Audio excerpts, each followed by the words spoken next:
चला पाहूया मध्यपूर्व संघर्षात भारताचं अनोखं आणि शक्तिशाली धोरण नक्की काय आहे. अमेरिकेचे अध्यक्ष आणि भारताच्या पंतप्रधानांमध्ये 40 मिनिटांची चर्चा झाली आणि शेवटचं वाक्य होतं, आम्ही सगळे तुमच्यावर प्रेम करतो. पण ज्या युद्धात भारत नाही तिथे अमेरिकेचे अध्यक्ष भारताच्या पंतप्रधानांची स्तुती का करत आहेत? हा साधा कॉल नव्हता.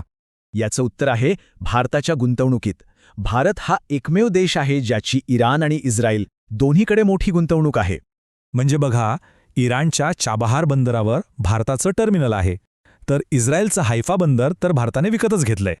इराणच्या चाबहार बंदरात भारताने गुंतवले आहेत तब्बल $550 मिलियन.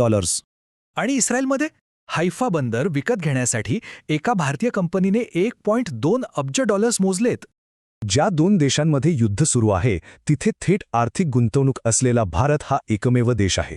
आणि फक्त पैशांचा विषय नाहीये. या संघर्षातल्या प्रत्येक देशाशी भारताचे चांगले संबंध आहेत. युद्धाच्या पहिल्या 48 तासात तर भारताचे पंतप्रधान सगळ्यांशी फोनवर बोलत होते. यात इराणच्या राष्ट्राध्यक्षांचा फोन खूप महत्त्वाचा होता. त्यांनी भारताकडे एक थेट मागणी केली. शत्रूंशी चांगले संबंध असलेल्या देशाकडून इराणला नक्की काय हवं होतं?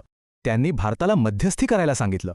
इराणने भारताला ब्रिक्स या शक्तिशाली संघटनेतील त्याच्या भूमिकेची आठवण करून दिली.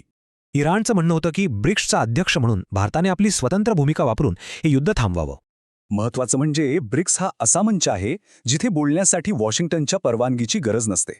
तर मग एवढे सगळे फोन येत असताना भारताचं सार्वजनिक धोरण काय राहिलंय? थक्क करणारी गोष्ट म्हणजे भारताने सार्वजनिकरित्या जवळजवळ काहीच म्हटलेलं नाही.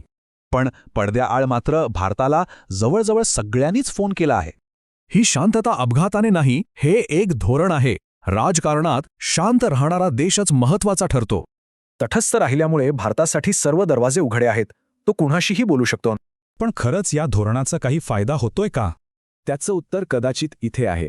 अमेरिकेच्या राजदूताने मोदी ट्रम्प यांच्या कॉलनंतर फक्त स्टे ट्यून्ड असं म्हटलंय. लवकरच अमेरिका आणि भारतात मोठे करार अपेक्षित आहेत, ज्यात महत्त्वाचा ऊर्जा क्षेत्राचाही समावेश आहे. जेव्हा इतर देश बाजू घेत आहेत तेव्हा भारताची तटस्थता हीच त्याची सर्वात मोठी ताकद ठरली आहे. मग या गोंधळाच्या जगात शांतता हेच सर्वात मोठा शस्त्र आहे का?